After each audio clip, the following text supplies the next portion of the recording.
Liz Cheney. Ryan, Here you go. Thanks so much for joining us. What was your role that day officially, and when did you first detect that things were going wrong? Jake, thanks so much for having me. It's crazy to think it's been a year since the day. At the time, I was going into my 6th year on the Hill as the Republican cloakroom director for Leader McCarthy. And it's sort of a job that you run the procedural operations for House Republicans. So the electoral process, the certification process was something I was familiar with, my team and I were familiar with, and we had sort of anticipated a typical day in that sense. But obviously what ensued was far from typical. And I think you look back at that day and you think of kind of a sequence of events, right? And so the first thing that really tipped me off was the removal of congressional leadership from the chamber. And you're well aware, Jake, that's done with incredible speed, and that's a good indication that something with the security posture is not right. And eventually you were evacuated and you got into a secure location. When you were there, among other members of Congress, how were they reacting? You know, again, the sequence of events had a range of emotions to it. When we were still on the floor, members were fearful for their lives.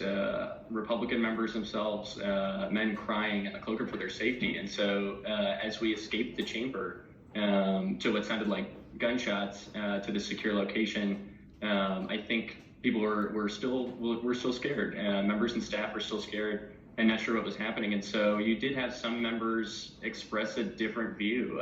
One member, Mo Brooks, for example, was glad. He was cheering on the fact that the 117th Congress had started this way, and that was much to the dismay of others in the room, and certainly I think does not carry the sentiment that the day has today.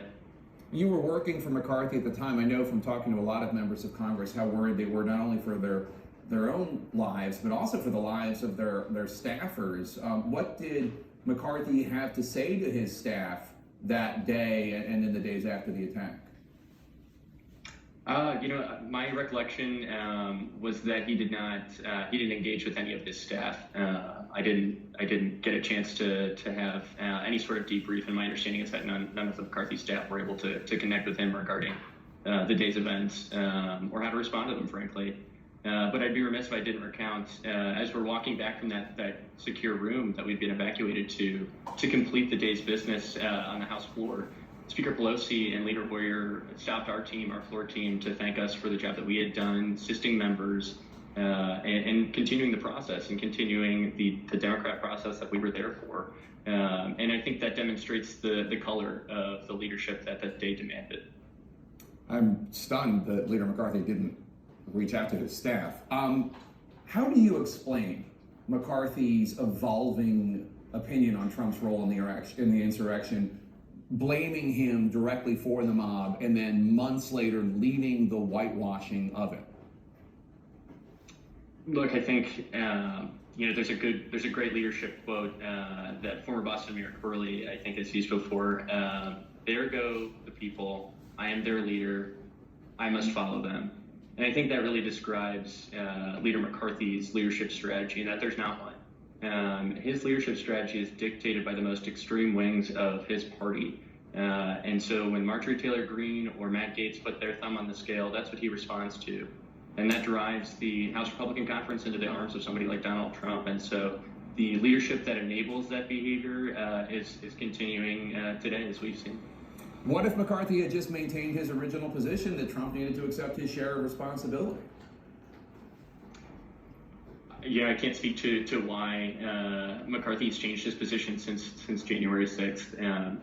As you alluded to, in the weeks after, he came onto the floor and said the president bears responsibility for this. Some things changed in his values. I can't speak to what that might be in terms of what his calculus is.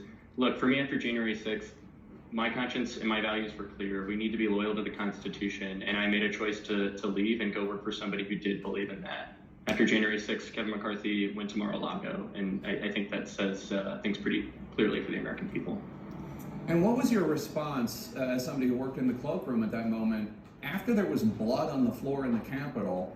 146 Republican House members voted to disenfranchise the entire state of Arizona, the entire Commonwealth of Pennsylvania, based on these deranged lies about the election. That must have been, as somebody who has allegiance to the Constitution, who now works for Congresswoman Liz Cheney, that must have been incredibly dispiriting.